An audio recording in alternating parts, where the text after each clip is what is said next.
Bonjour à tous, j'espère que vous allez bien depuis là où vous nous suivez. Je suis contente de vous retrouver sur ma chaîne YouTube pour une nouvelle vidéo. Alors, si vous êtes nouveau, vous êtes les bienvenus à vous abonner, à liker, à partager et à cliquer sur la cloche de notification. Donc, sur cette chaîne, on parle d'immigration, de carrière et de vocation, plus précisément au Canada, mais également les parcours des uns et des autres à l'international sont toujours les bienvenus. Donc, merci beaucoup à tous ceux qui suivent.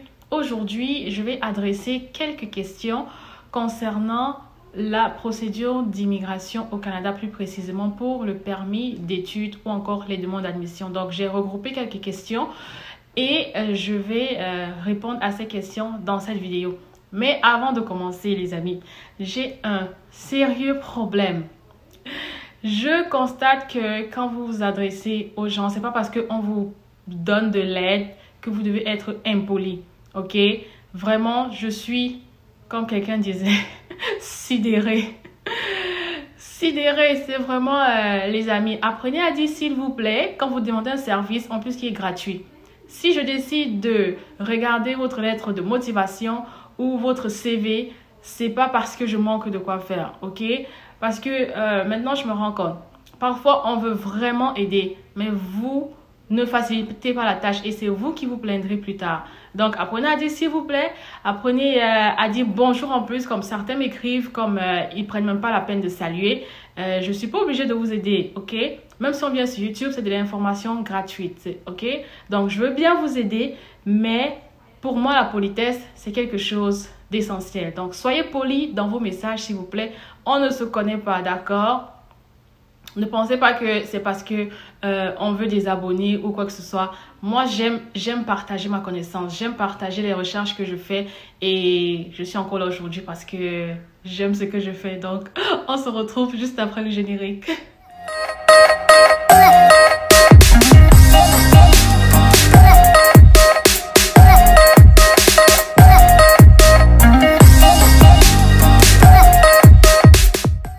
Commençons avec cette première question. Y a-t-il une restriction d'âge, une limite d'âge dans les procédures d'immigration canadienne, que ce soit le permis d'études ou encore pour la résidence permanente, également pour les demandes d'admission au niveau de l'université ou du collège? Alors, ma réponse est non, il n'y a pas de restriction pour les différentes procédures. C'est juste comme il n'y a pas de restriction d'âge officielle.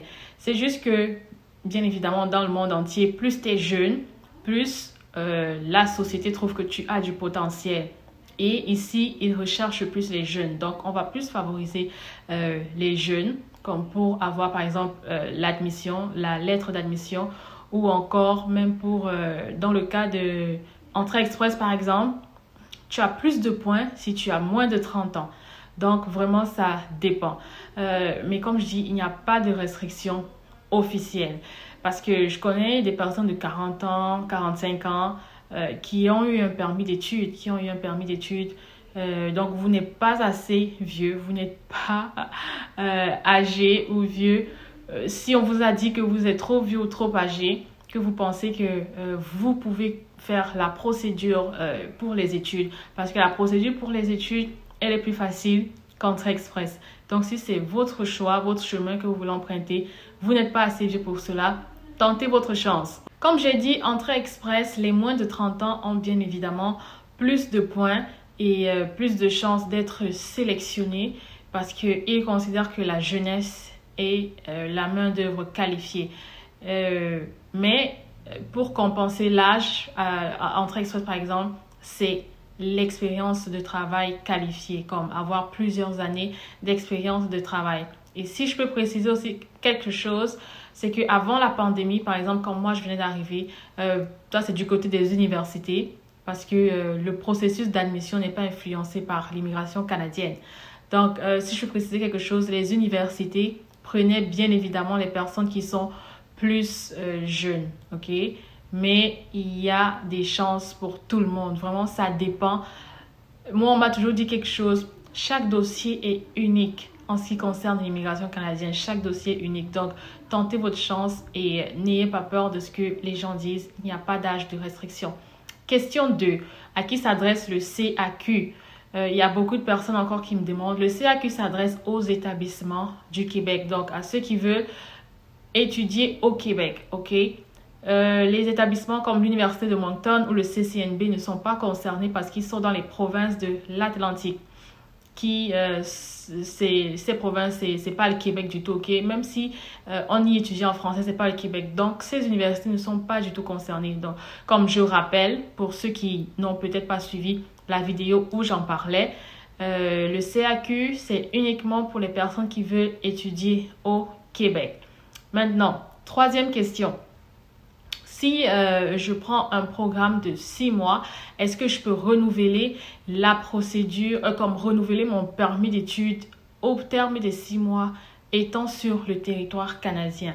Donc, moi, j'ai dit non parce que déjà, c'est très rare qu'on t'accorde un permis d'études seulement de 6 mois. Donc, par le temps où tu vas devoir renouveler tes papiers, tu seras comme illégal. Voilà, tu seras illégal.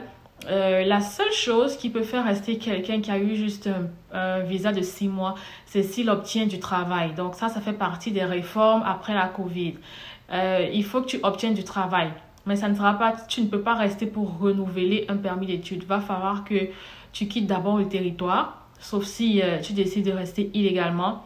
Il va falloir que tu quittes le territoire avant d'appliquer encore pour un permis d'études. Mais si tu trouves un permis de travail, qui sera même d'ailleurs, je pense, si je n'abuse, très difficile. Parce que pour trouver un travail, il faut que tu aies un permis de travail. Et comment tu vas avoir un permis de travail si tes papiers sont déjà illégaux ou expirés? C'est difficile. Question suivante. Quels sont les délais de traitement pour obtenir une lettre d'admission? On va commencer avec la lettre d'admission. Entre 1 à 2 mois. Donc, parfois, certaines personnes, ça c'est vraiment avec les consultants en immigration, ils peuvent obtenir une lettre d'admission en 2 semaines ou par connexion. Ici aussi, les connexions, ça fonctionne. Donc, entre 2 semaines et 2 mois. Si au bout de 2 mois, vous n'avez pas de réponse, j'ai jamais entendu que ce soit arrivé, mais c'était peut-être pendant la période de Covid, comme tout était vraiment chamboulé. Mais au bout de 2 mois, vous devriez avoir une réponse pour votre lettre d'admission. Maintenant, pour le permis d'études en lui-même. Alors, ça dépend des pays. Vraiment, ça dépend des pays. Je ne peux pas vous dire tout de suite là, mais je sais que pour le Cameroun, c'est 12 à 16 semaines, je pense, comme entre 3 et 4 mois. Maintenant, je ne sais pas s'il y a quelqu'un du Cameroun ici qui a fait plus de 4 mois avant d'avoir une réponse. Il y a certains, comme j'ai dit, certains qui m'ont posé la question, ils se sont concentrés sur les demandes des réfugiés venant de l'Ukraine. C'est pour ça que ça a traîné, parce que certains ont eu la demande pour les données biométriques et après, ils n'ont plus eu de réponse. Comme même ici, à l'intérieur, même pour ceux qui ont demandé, qui ont fait des demandes de résidence permanente, ça a beaucoup traîné parce qu'ils ont privilégié les réfugiés. Donc, généralement, comme je dis, la plupart des pays africains, je dis bien la plupart, pas tous, c'est entre 3 et 4 mois pour avoir une réponse. Des pays maintenant comme le Nigeria, par exemple, je sais que c'est un peu plus long. Je ne sais pas pourquoi. Comme je dis, chaque pays a son délai de traitement. Et je pourrais partager le lien pour que vous puissiez vous-même regarder avec votre pays quel est le délai de traitement. Une autre question, est-ce qu'il y a des restrictions concernant les demandes d'admission? Comme par exemple, si j'ai étudié dans un programme A et j'aimerais faire un programme B qui ne correspond pas forcément avec mon background, est-ce qu'il y a comme des restrictions? Encore une fois de plus, c'est non. Il n'y a pas de restrictions. Mais c'est chaque université, chaque école qui décide si vous êtes un bon fit pour leur université. C'est vraiment individuel, comme c'est relatif. C'est chaque université qui décide. Donc, ils vont essayer d'évaluer si vous êtes capable, si par exemple vous n'avez jamais fait de maths ou bien votre relevé de notes, vos bulletins indiquent que vous n'avez pas de bonnes notes en maths ou informatique, mais vous voulez faire un programme en informatique. Il y a de fortes chances qu'ils refusent votre candidature, ce qui est tout à fait normal. Mais ce n'est pas que dès la base, il y a des restrictions. C'est à vous de prouver que vous avez les compétences pour pouvoir faire la filière ou le programme pour lequel ou laquelle vous appliquez. OK? Mais officiellement, il n'y a pas de restrictions. Vraiment, rassurez-vous que parfois aussi, il y a certaines universités qui demandent des lettres d'explication. Vous pouvez essayer également aussi de les convaincre que même si vous n'avez pas de bonnes notes en ci ou ça, vous avez des compétences qu'on appelle, que vous pouvez transférer vers ce programme-là. Donc, c'est un peu comme ça que ça se passe, mais tout est vraiment relatif. Il n'y a pas de règles standards en ce qui concerne ces demandes d'admission-là. Chaque programme a des conditions spécifiques. La dernière question que je vais adresser dans cette vidéo, c'est comment choisir son programme d'études.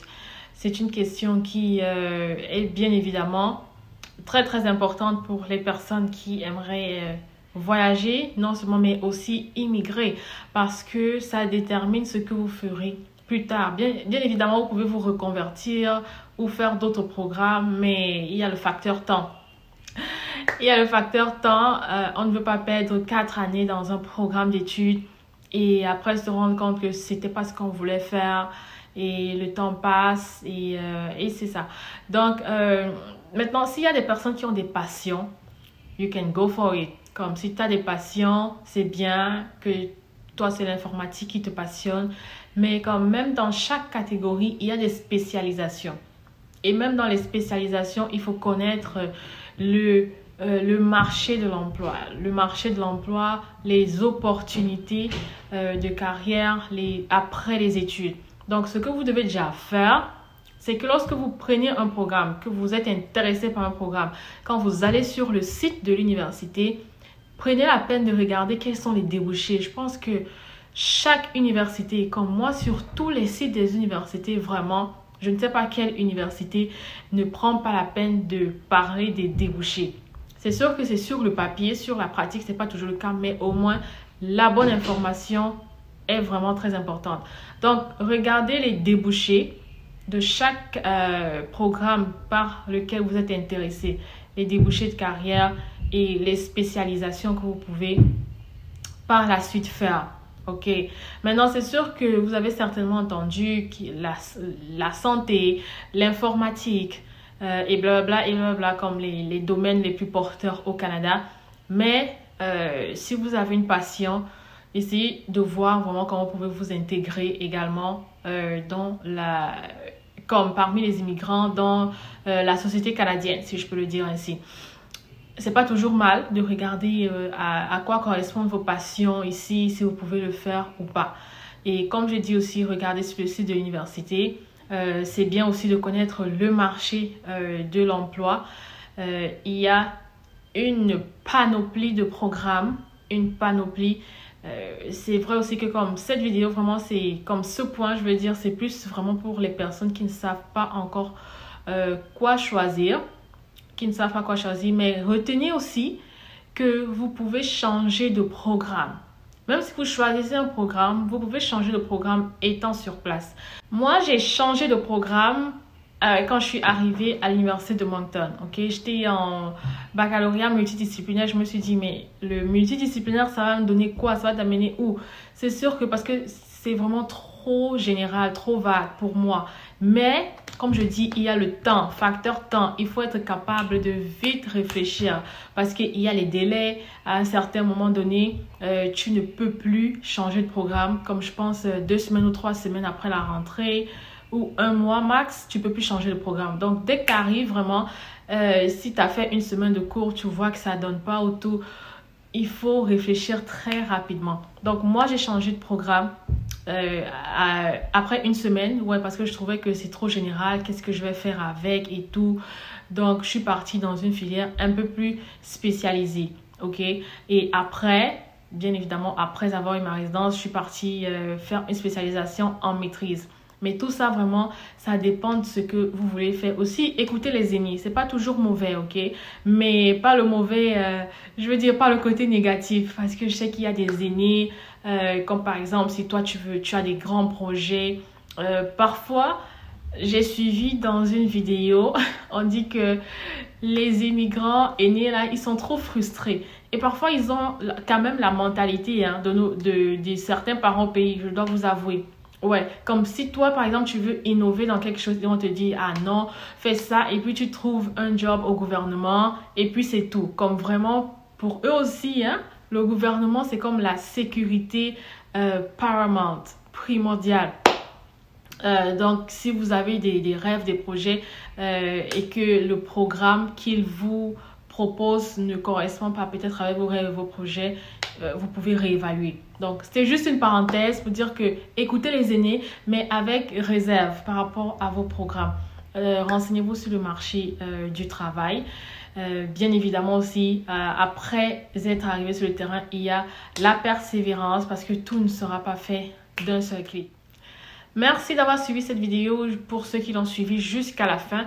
J'espère que j'ai pu adresser vos quelques questions. Si vous avez d'autres questions, on se retrouve dans les commentaires.